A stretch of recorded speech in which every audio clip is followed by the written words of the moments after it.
Hello, everyone. You are listening to KDUR Durango on 91.9 and 93.9 FM and streaming at kdur.org.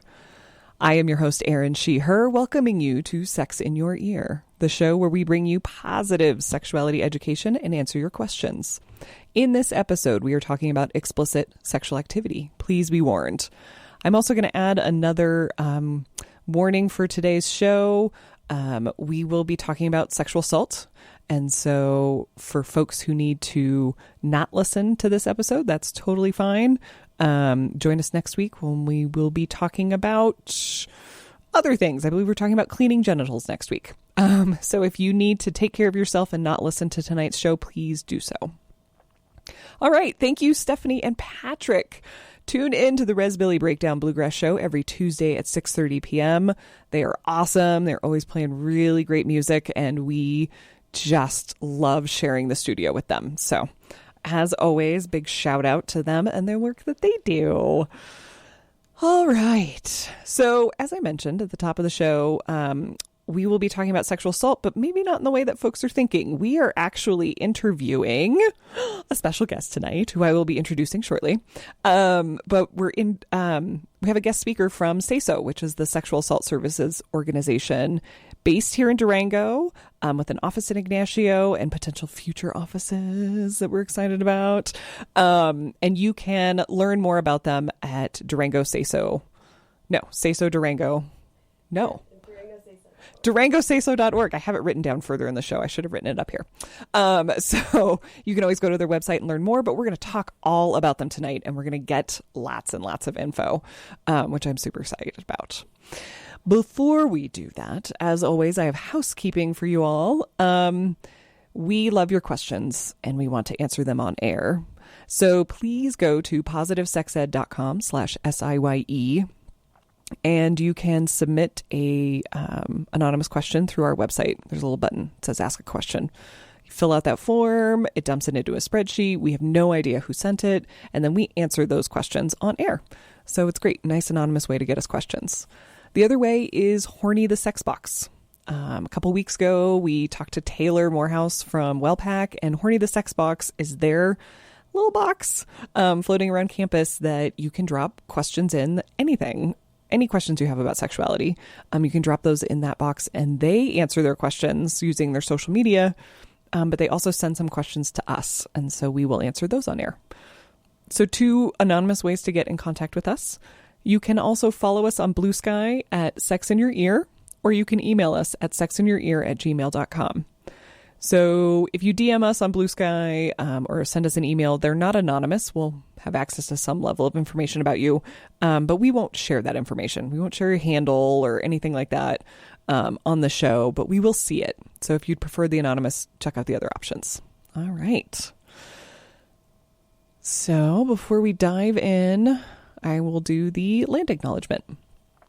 We acknowledge the land that Fort Lewis College is situated upon is the ancestral land and territory of the Nuchu people who were forcibly removed by the United States government. We also acknowledge that this land is connected to the communal and ceremonial spaces of the Jicarilla Apache, Pueblos of New Mexico, Hopi Sinum, and Dene nations. It is important to acknowledge this setting because the narratives of the lands in this region have long been told from dominant perspectives, without full recognition of the original land stewards who continue to inhabit and connect with this land. Thank you for your attention and respect in acknowledging this important legacy. All right, let's dive in. I am going to turn up your mic now. Everyone, please join me in welcoming Tanette Garcia. She is here from SASO, and she's going to answer so many questions for me, and I'm very, very excited to have her on the show. We've been working kind of adjacent to each other at a bunch of Fort Lewis College events, which is how we met. And so I'm so thrilled that we're finally sitting down together to talk about what you do. So Tanette, can you introduce yourself to the listeners? Tell them a little bit about who you are. Sure. Yeah. My name is Tanette Garcia, and I am the Community Education Coordinator at Durango SASO. I also was a student here at Fort Lewis College. I graduated in May.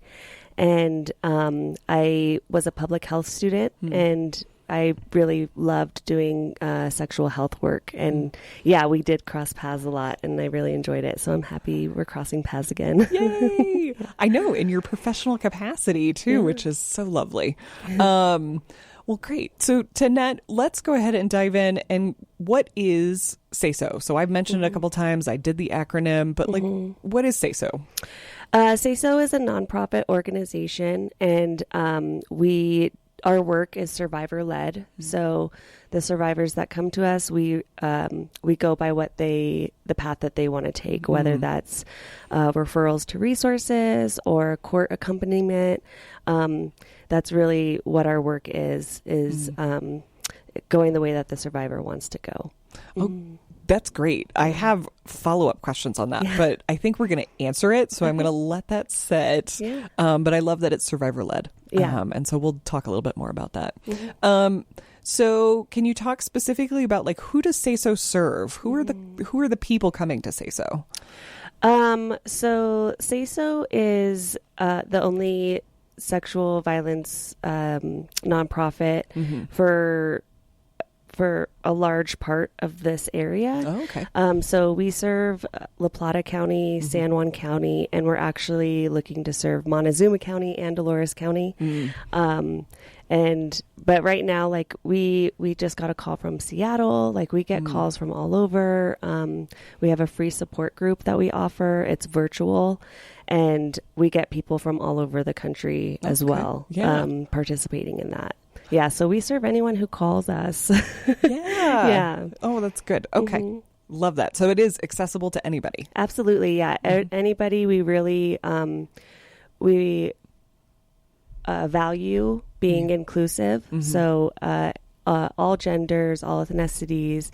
We do cultural trainings to make sure that we're culturally competent. So we try to, or not we try, we do keep our work inclusive. Yeah. Lovely. All right. So you mentioned a couple of the services, but let's actually dive into the services that SASO offers. So I know about the hotline because I used to work the hotline many moons ago. We've all established that Erin is ancient, and it was like the early 2000s. But back when the dinosaurs were roaming. So what are the services that SASO offers? So we've got the hotline, which the number is 970-247-5400. Yes. And anybody can call that from anywhere. Yes. And there's at any time. Yep. 24/7. Yeah. So there's always someone on the other end of that. Okay. Yeah. So what are some other services? Yeah. A big part of what we do is advocacy. So yeah, that's like the court accompaniment. That's guiding survivors through the next path that they want to take, the next step that they want to take on their path. We do referrals to resources. We do prevention education, which can look like bystander intervention training, healthy communication training. And we also do cultural outreach. Nice. So let's talk a little bit more about like the court support that happens there. So what does that look like? Maybe if you can walk us through like an example of what that would be like for someone who's going to court. And, you know, the legal reasons for why they're in court can range, I imagine, but likely that they are pursuing some sort of criminal charge against someone else. Yeah. I mean, I think it's a scary thing. And for a lot of people, it's something that they haven't done before. So we really help them with the emotional kind of support that's needed. So like just helping guide them through the process and also showing up. Something that I love that we do is like if a client has to go to court, we ask them like, do you want the SASO team to come support you? And we'll just come in droves and we'll sit there and we'll make sure that they feel supported going through this hard process. Yeah. And to be able to look out and see people who are there for them. Absolutely. Oh, lovely. Yeah. Yay. Well, you mentioned, so we didn't really detail specifics about the hotline besides the number and anybody can call. Yes. So what does it look like when someone calls the hotline? Like what can they expect? Yeah. So we have Answer Topeka, so they'll get routed to Answer Topeka, who will take down their name if they want to give it. They are absolutely able to be anonymous if they would like. And then they'll get patched through to whoever is on the shift that night.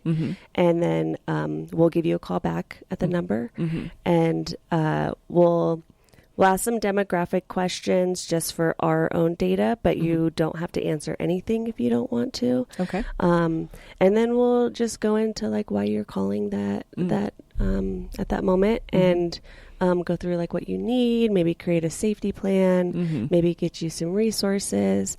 And we'll always ask if you want us to give you a follow-up call, if we can leave a voicemail, those types of things. Okay. Yeah. Lovely. Yeah. Do you all still do you, I'm trying to figure out how to remember to word this. So part of like when I was an advocate, was certainly tasking, we had pagers, y'all. That's how long ago it was. So we'd have the pager. And so we would answer calls, like we call people back, or we would just return it was crazy.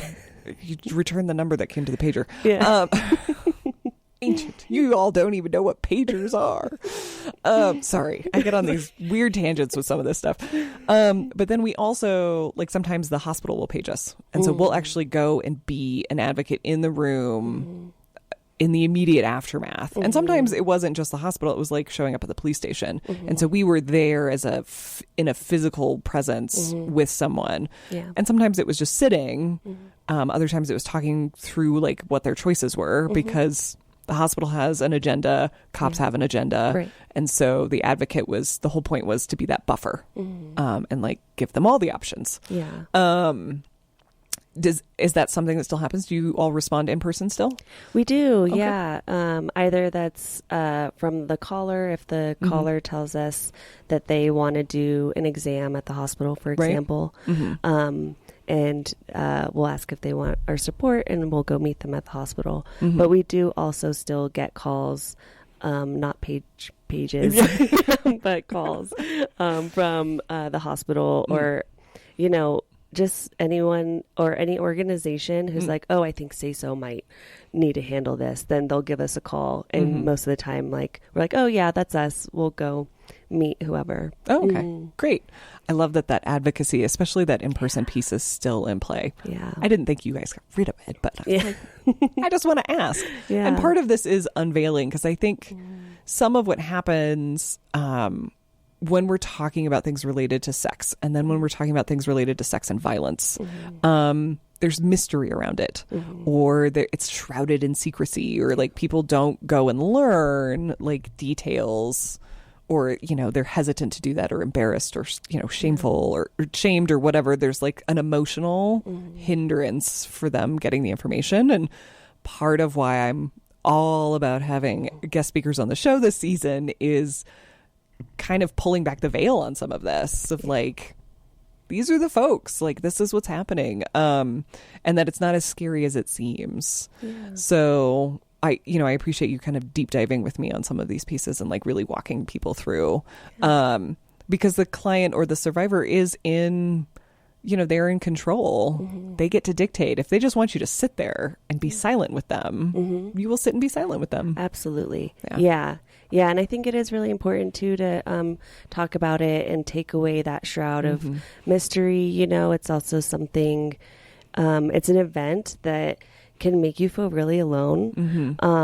And there's a lot of taboo around it historically. So yeah, we really want to break through that, and I feel like our organization is doing so much work to break through that taboo and that fear, and just like, hey, like this stuff happens and we're here for you. And Well, yay.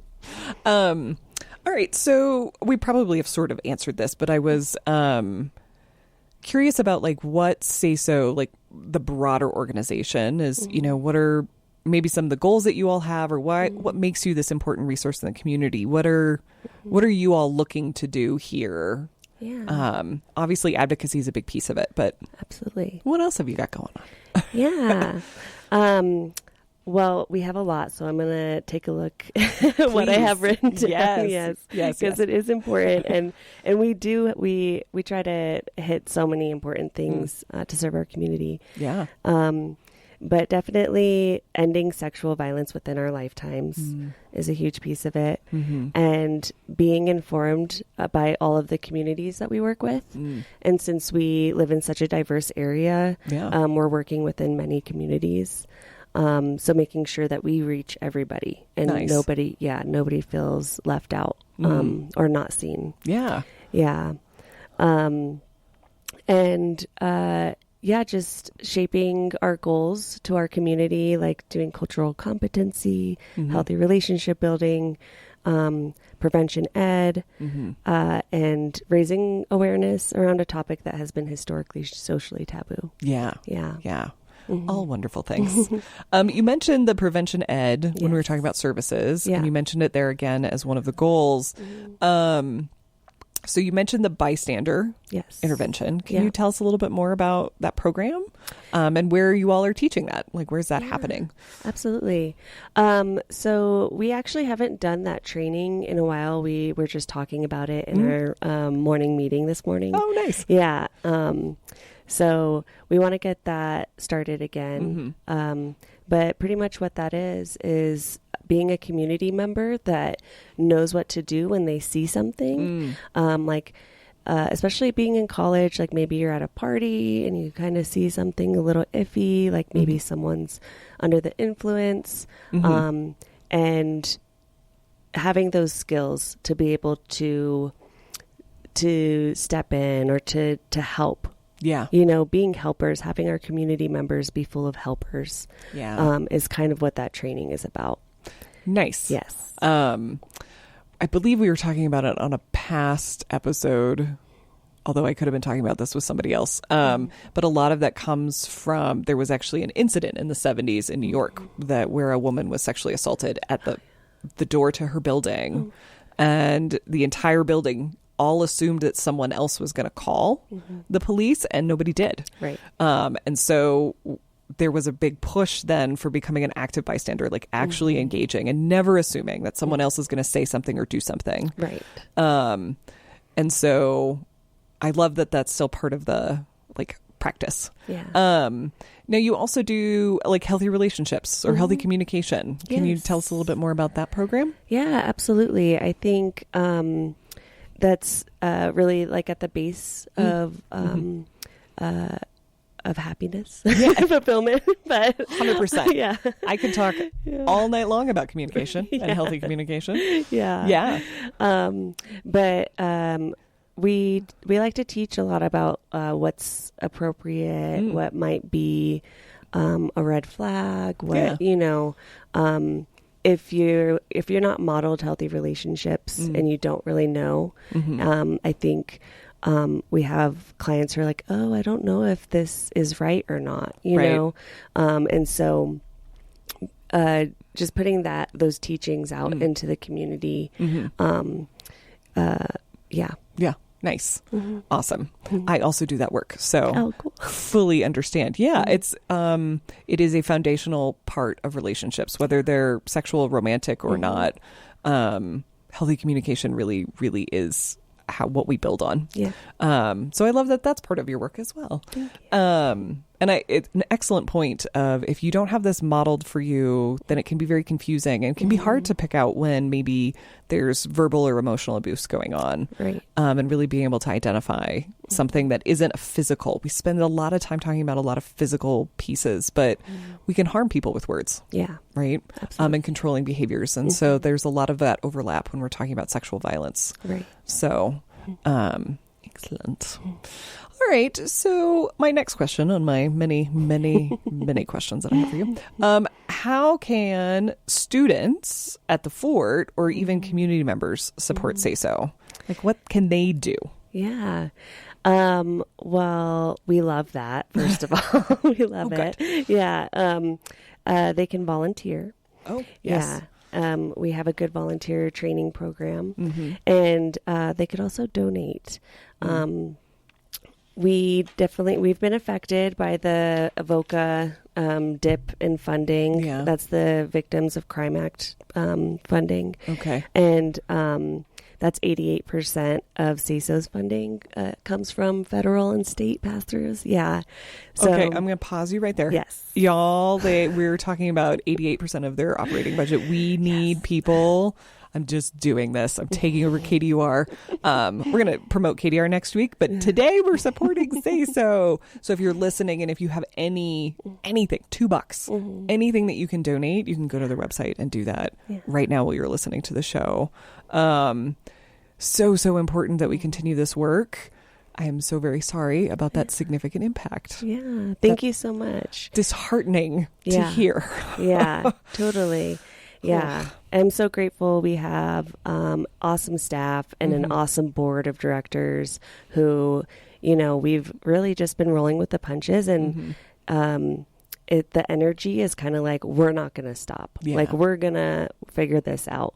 And I love that because I feel like, it's hard to see like a lot of organizations kind of roll over. Yeah. And that's not happening at SASO. At SASO, we're like, we're going to figure this out. Yeah. Yeah. So, but yeah, we absolutely, especially right now, we really appreciate people who are donating or volunteering their time. It's really impactful at this point. Okay. It was impactful before. Now, now it's needed, y'all. You want something to do. You want to get involved and push back. This is something that you can actively do in your community here. So please, pretty please, with sugar on top. All right. I'm going to switch gears again. I'm like, my questions got a little jumbled. Let's talk about the requirements or the steps it takes to become an advocate. Actually, this totally goes in line. So if someone wants to volunteer, do they have to volunteer to be an advocate to like staff the hotline, or can they volunteer in other spaces? And then, so let's start there. Okay. Do they have an option? Do they have to be an advocate, or can they do other volunteer work with you all? No, they can do anything that they want to do. Yeah. I really loved that when I was volunteering with SASO myself. Like they could come in and do filing. Yep. Oh, we appreciate that so much. We really do. We do have some volunteers that do that. And we're like, thank you, because we have so much paperwork and so much, admin stuff. So we also have a volunteer who's kind of like a handyman, because it's like it's an all-woman office, and we're just like, can you hang this up? Like a shelf that we've been kind of avoiding, and it's so helpful. Yeah, it really is. So they could do prevention ed with me. Yay. Yeah, and just do events with me, and they could do tabling. Yeah, they really... they don't have to do the support line if they don't feel called to it. They could also do both if they want. Yeah. Yeah. And they, when you do the support line, you can do the support line as much as you want or as little as you want. Oh, nice. Yeah. Yeah. So you really, we support our volunteers, because we don't want them to get burnt out. You know, like we know how important it is to take care of yourself. So we push that, and it's just like, oh, hey, you don't want to do that? Pff, don't do it. Yeah. Great. Yeah. Yeah. Okay. So then if they do want to staff the hotline, what does training look like? Do they have to apply? Like, is there a process of getting them on the hotline? Yeah. So for all volunteers, contact our volunteer coordinator, and that's Talia Begay. And you can reach her at Talia, TAHLEIAH at DurangoSASO.org, or call our office at 970-259-3074 and ask for Talia Begay. And to get the training to be on the support line, we have trainings in spring and fall. Okay. And that's a 40-hour training, and it's a mix of in-person and on Zoom. And it's just like a really helpful training to have. Yeah. Even if you're not going to work on the support line, it's really helpful to have. Yeah, there's a ton of learning in there. Sometimes even just, I'm speaking from experience, y'all, because I did staff the hotline. in the Jurassic period. And so I'm happy to hear the training's longer. It was shorter when I went through it. I think it was like 32 hours. So nice that there's more. It's gotten some more meat on the bone, which makes sense that the world has changed. Yeah. And so, you're going to get all the questions answered about like, what if this happens? What if this happens? And all those what ifs. And if you're nervous about being on the hotline, but there's like role playing and there's lots of support built into helping you become an advocate. And you can always ask for help while you're in the process. So this isn't something where you have to be an expert. It's usually about being able to listen and be empathetic. And their training is amazing. So even if you're not going to staff the hotline, to become a better, more well-rounded person and an active bystander in the community, this is certainly a training you could go through and get that piece out of it. And you can donate money so that you can do it. I mean, I'm pay you money to take your training and then not staff your hotline. Totally allowed. But a way for people to learn, because this is a topic, again, that most people don't talk about. We don't talk about sex. We're certainly not going to talk about sexual violence. Right. And so if you have myths or kind of misconceptions in your head and you're wanting to learn more and, push, here I am telling everybody, you have to go do this training. You can ask if you can do the training if you're not going to staff the hotline. I don't want to waste SASO's time. And certainly the trainings fill up. We had a cohort of 6 volunteers in our last training. Yay. So it ranges from I would say 6 to 10. Nice. I think there were 10 people in when I did the training a couple years ago. Nice. So good. It's a good group. Well, hopefully you'll be flooded. Thank you. When is the spring training? Do we have dates for the spring training already? We do not yet. Okay. No, but we will be posting that on our Instagram. Okay. So it's Durango_SASO. And all of our websites and socials and all of that. Yeah, you can go on to the website and sign up for the newsletter. Yes. And then it'll come to you and you will know when it's happening. So, and of course you can call and speak to, I've forgotten her name already. Talia Begay. Yes. Terrible with names. So sorry, Talia. But you can call and speak to Talia and ask about it and get on the list. So yes, I hope you're flooded. I hope it's a huge spring group. Thank you. I'm telling all of you listeners, you have a job to do. Okay, cool. So we've talked about what it means or what are the steps to becoming an advocate. So they do 40 hours of training. And then they get to pick their shifts. Right. On the phone, not pager. For on call. Yes. And then is it always a night shift? No, we have various different shifts. And whatever we don't have for volunteers, like if we don't have any volunteers for a certain time frame, our staff is covering it. Oh, nice. Yeah. Okay. But we also want the staff to not burn out. So we need volunteers to staff the hotline. That'd be great. Yes. The more the merrier. Okay, cool. So if someone calls into the hotline, I think you answered this at the top of the call with the anonymous piece, but is it confidential? Yes. All of our services are free and confidential. Okay. Yeah. So they can tell you anything, everything. Is there mandated reporting for advocates? Yeah, that's the only time when it isn't confidential. Right. Yes, is mandated reporting. So if we get someone calling us and they sound a little young, we jump in really quick and we're like, hey, just so you know, anything you disclose to us, we're mandated reporters. Okay. So if you are underage, then you can still call the support line. And if you don't want it reported, then you can ask for resources. Okay. But really telling us, if you're underage, telling us about disclosing what happened or anything, we do have to report it. Okay. Yeah. And you won't know necessarily, even if they just sound young, you're having to take that, I need to let you know. Yeah. And if they didn't give their name, all you have is a phone number, correct? And so as a mandated reporter, you're handing that phone number over? Yeah, whatever we have. Sometimes we don't have anything, but still legally we have to just give whatever you have. Yeah. Gotcha. Okay. I just wanted to clarify that nugget. All right, so we have reached the middle of the show, y'all. You are listening to Sex in Your Ear with me, Erin. In this episode, we are talking about explicit sexual activity, so please be warned. Also, an extra note tonight, we are talking about sexual assault. So if you need to dip out and not tune in, we're okay with that. We'll see you next week. All right. So I'm glad we brought up the confidential piece because that's a really good clarifier. It's not that we don't want people to call. Right. It's just that mandated reporting is the law and everybody in the field has to abide by that. Absolutely. So, okay. If someone talks to SASO, do they have to make a report to the police? So setting mandated reporting aside, if they call SASO or even if you get a call from the hospital or if they decide to go into the hospital, do they have to make a report to the police? No. Oh, they do not. Yeah, they don't have to make a report to the police. When they call us, they actually don't even have to make a report to the police when they do a forensic nurse exam. Okay.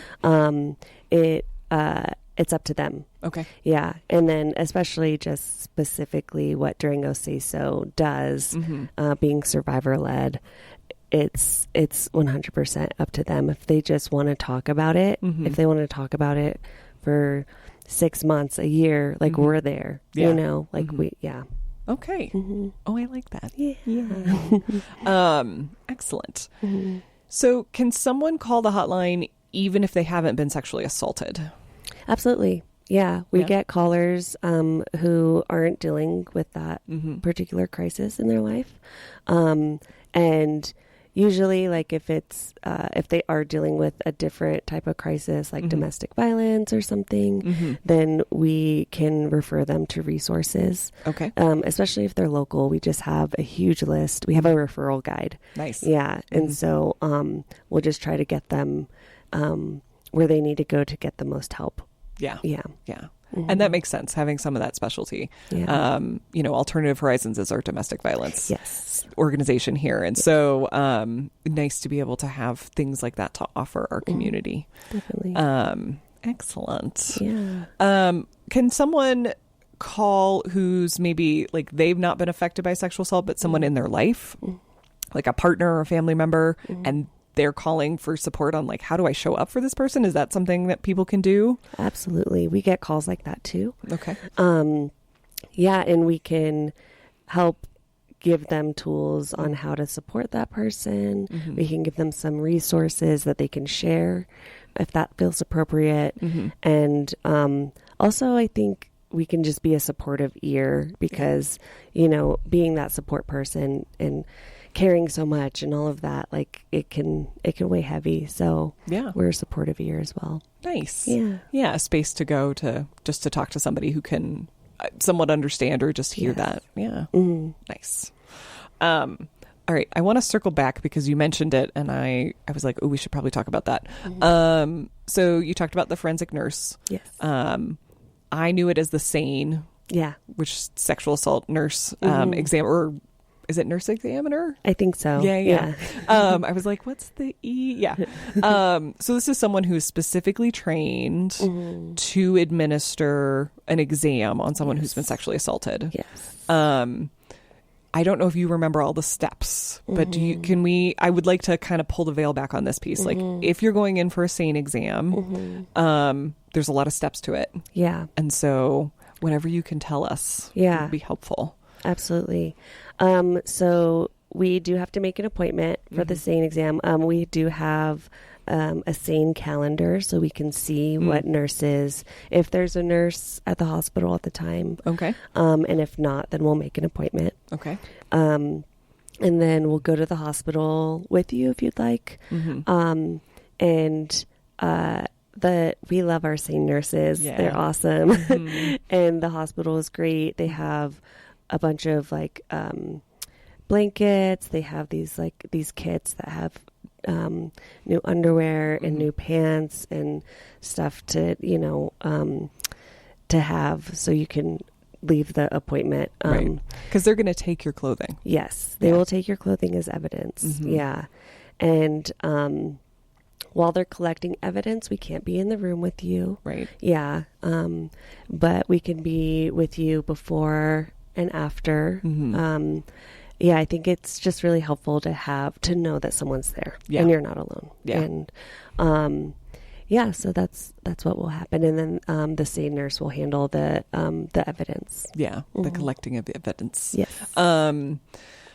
I now am like, need to interview a SANE nurse for the show. Yeah.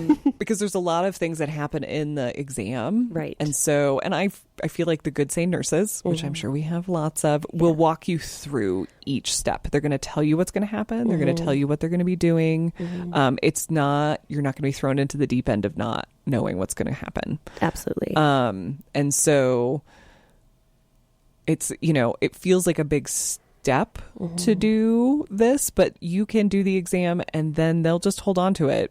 You don't have to file a police report. Yep. So you can just leave that there until maybe you're ready to make a decision. If you're thinking about having an exam, it is helpful to do it as soon as possible. Yes. But you get to decide when that looks like. I do remember that. Yeah. From back in the day. So the sooner the better, but it is every person's personal choice about where they land with that. Yeah. But knowing that you can go in and get it done and then it can just sit and wait is, I think, really helpful for a lot of people. And I don't think they realize that. Yeah, I agree. Yeah. I think when people hear like getting the forensic nurse exam or the SANE exam, they think that is part of reporting. Right. Yeah. And that it's really not. So we also try to inform our people like, hey, like you could get the exam and not report. So yeah. Awesome. All right, so let's move on. There's another thing that I found on the website, but you give me some extra education, but I still want you to talk about it. Yes. So what is an angel shot? Yeah, so an angel shot is a code word, and it is a code word that you can use at a bar. And we started the program, SASO started the program with our local bars and establishments. So the bartenders got training and they understood that when someone comes up to the bar and they said, "Can I have an angel shot?" then that means I'm in danger and can you please call the police? Okay. Yeah. Or please get help. So yeah, that's what the code word stands for. Okay. And the program was really about training the employees at the establishments to understand that. Right. Yeah, to give them like a heads up of like, we need you to engage with this. Yeah. Nice. Yeah. Excellent. And now who's taking it over? Because you all aren't doing it anymore. So yes. In the Weeds is taking it over, and they're also awesome. Yeah. I don't know this organization. Can you tell us a little bit about In the Weeds? Yeah, absolutely. So it is also a nonprofit, and what they do is they support food service workers or local food service workers. Yeah. Nice. So I know that they have like a really cool kayak loan program. So yeah, and they do cool events. Nice. But yeah, we have such a big food service industry here. So it's great. Oh, that's awesome. Yeah. I love that. Yeah. I learned something new. All right. Let's keep trucking along here. You mentioned this a couple of questions ago, and I'm coming back to it because I was like, I already have a question about that. So what do the cultural outreach coordinators do at SASO? Because this is new. They were probably we were probably trying to make some of that happen, or it was vaguely happening when I was there. Yeah. So I'd love to know more about this. And I want to know about the office in Ignacio. So tell me all the things. Awesome. Yes. So we have 2 cultural outreach coordinators. Nice. And that's really working on making sure that we're being inclusive of all of our population. So we have Brenda, and she is bilingual, and she does bilingual events a lot of the time for Spanish speakers and English speakers. And so and that's really helpful to have. Yeah. And then we also have Raven, and Raven has done a lot of Native American events, yes, as well as disability rights. So we want to serve everyone in our communities. Yes. So that's what that work is about. We do, they do a lot of symposiums. Like we had, Brenda did the Latina symposium. Yeah. And then, missing and murdered Indigenous relatives. Yeah. Events. Oh, good. Yeah. So definitely out in the community doing things. I love that. Yeah. But you've opened an office in Ignacio, Yes. which is so exciting. It is. And you were telling me you had plans to branch out. So what's the next goal? Where do you hope to be after Ignacio? So we've got an office in Durango. We've got an office at Ignacio now. Where are you all trying to open other offices? Yeah. So, well, first, I'll talk about our office in Ignacio. Please do. Because it's really great. I was just there yesterday. Oh. Yeah. And it's at the L High building. And it's just east of downtown. So it's really accessible in Ignacio. Yeah. And people can come in. Our hours are Monday through Friday, 9 to 5. Yeah. Same as our Durango hours. Great. Yeah. And we have a healing garden there, which we're really excited for it to start blooming again. Oh, nice. Yeah. Oh, I love that. Yeah. And we're opening or expanding our services to Cortez. Okay. And also Dolores County. Yay. Yeah. Look at you all go. So people, you need to make donations and you need to volunteer your time. Thank you, Erin. Thank you. Yes. Harp on this for days. All right. Well, so I now want to switch gears because we've been talking a lot about SASO. But I would like for you to share your journey because you are a recent grad. So how, you mentioned a little bit at the top, but how did you become interested in working for SASO? Like what pulled you in? I mean, I think it's just a personal interest. Ending sexual violence is like something that I'm passionate about, I would say. Yeah. Yeah. And yeah, I think I've always been interested in like sexual health and sexual education. So yeah, I was looking for volunteer opportunities in town. Yeah. And, went to SASO and did the volunteer training and started getting hours. And I actually was one of the people that was like, I don't think I can do the support line. Like after the training, I was like, I don't think I'm ready. Can I do prevention ed? Yeah. And they're like, yeah. And they were so supportive. Yeah. And also like I was able to tell them my creative ideas and they really supported me in like making those. They're like, oh, that's awesome. And it's like, it's so cool to feel like you're actually a part of an organization, even as a volunteer. Yeah. So after that, I did my internship there. Yeah. Yeah. Cause I was a college student. So I decided to do my internship there cause I was like, I love it here. Yes. Yeah. Oh, good. And then they offered you a job. Yeah, and then I graduated and I contacted them and I was like, "Hey, are you guys hiring?" And they weren't at the moment, but they made a data specialist position for me. So I was like helping. Yeah. They're like, "Well, we do need some help with the admin stuff." And I was like, "Okay, like any way that I can start." Yeah. And just 2 weeks ago, this position opened up for community education and outreach coordinator. And yeah, so now that's my position. I'm so happy about it. Yay, congratulations. Thank you. Oh, how wonderful. Thank you. I love your tenacity in pursuing something that you were really interested in and excited about. And I think for fellow college students who are listening, this knowing that, hey, I don't have to like I can be a volunteer and then I can intern and like pursuing some of those pieces and I'll do whatever work you can give me, shows your dedication and interest, especially in the nonprofit world, because it is so much of we need people to show up and just many hands make this work a little bit lighter. Absolutely. Especially when we're stretching the dollar as far as we can possibly make it. Absolutely. To provide services. So kudos to you. I think that's like a really big deal that you found something that you were passionate about and you really stuck with it and found ways to engage with it. So thank you. Yeah, it's actually I think it's pretty cool.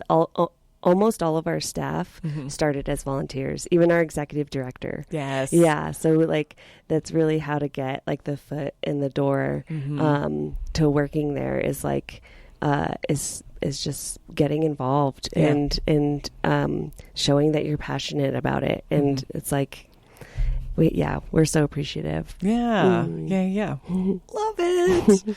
All right. So the community outreach coordinator. Yes. That is your new title. Yes. What are you doing for SASO? So what do you get to do? Yeah. I get to do work that I'm super passionate about, which is like teaching consent, teaching healthy relationships. And I do that. We did Consent Fest. Yes, we last did. year. Which I'm super excited about. Doing again this year. Yeah. I'll have to reach out to you about that. Love to table with you again. I'm hoping it's not snowing this time. Right. Or at least we're inside. Yes. Oh yeah. Inside would be perfect. Right. Yeah. And so it's like doing those in the community, and I have a lot of exciting ideas that I've been able to tell our team, and so we're drumming up some stuff. But we also do we do work in schools, so we'll go visit Durango High School and we'll talk to them about consent. Nice. If we go to the middle school, then we talk to them about boundaries. Yay. Yeah, so it's like age appropriate. We shape it, and so it's age appropriate and to our audience. Yeah. I love that. Yeah. Well, I'm so excited. I want to know all the ideas. What's coming? And actually, Sexual Assault Awareness Month is right around the corner. Yeah. So April is Sexual Assault Awareness Month. And I want you to tell the listeners all the things that SASO has going on. What's coming up? We're really excited. Yeah. I will say that we do have our art show coming up, and submissions are due by April 8th. That's going to be at Durango Art Center. Awesome. And then we'll have the art pieces will be up until May, I think. Okay. Yeah, but we do have more info on that on our socials and our website. Okay. And people can submit art until April 8th. Awesome. Yeah. Yeah. It's really exciting. I think I might do a piece, but we'll see. Oh, yay. And then, so they can submit by April 8th. When does it go up at the deck? When will we see it hanging? So the grand opening art show will be April 11th. Oh, okay. Yeah. Great. Mm-hmm. So we can all take ourselves down there on the 11th. What time? Yes. Is it going to be all day? Or are they just doing a grand opening and we can kind of wander in? That'll be at night. Okay. But I actually don't have the time. That's okay. Sorry. I will post it on our socials when we'll get that all figured out. And of course, people can go to the website. So, cool. Don't worry. We'll get that info out there. Thanks. Yeah. Okay, cool. Sorry. What else is happening in April? Yeah. So at the beginning of April, actually at the fort, we have a healthy relationships workshop. Nice. Yeah. And that's going to be run by the fort, but we'll be there to support. Excellent. Yeah. That'll be in person, from 1 to 2 on April 3rd. Okay. Yep. And then, we have a SASO event, which is virtual on April 8th. From 10 a.m. to 12 p.m. Okay. And they can get that link from our website or our socials. Okay. Yep. And then we have a presentation in Spanish for kids on April 8th as well. Yay. Yeah, that'll also be virtual. And then April 10th, we have Consent and Communication Workshop at Fort Lewis College from 4:30 to 6:30. Also run by the fort, but we'll be there to support. Nice. Yeah. Then we'll have our grand opening art show April 11th at Durango Arts Center. Time to be announced. Yes. TBD. Yes. And April 25th and 26th, we have the Durango Wine Experience. Oh, okay. Yeah, and that's a lot of fun for us. Mm-hmm. We get a lot of support from that. Oh, good. Yeah. So if you are of age, then we hope to see you there. That'll be at multiple locations this year. Oh, okay. Yeah. Awesome. And then April 30th is Denim Day. Mm-hmm. Yeah, which is at Esoterra at 5:30. Mm-hmm. And that's an event where we will be painting denim, we'll be painting jeans, celebration, I guess, like what Denim Day is this historical time, I guess, when someone was assaulted and they said it was about what they were wearing, right? And it was jeans. And so in protest of that, we decorate some jeans and then we get to take them home. Yeah. Yes. Oh, I love that. Yeah. Okay. So people can go to durangosaso.org and see all of those events. I will post the time on Blue Sky, but the link is already up on our Blue Sky account, but I will continue to just shout out events that are upcoming, so that we can all be paying attention and participating. It's 1 month, y'all, out of the year. Get yourself to these events. Show your support. All right. Now, I had one last question, and it seems very out of the blue, but can anyone be a board member? Like a college student. Could a college student be a board member at SASO? Yeah, they could. Absolutely.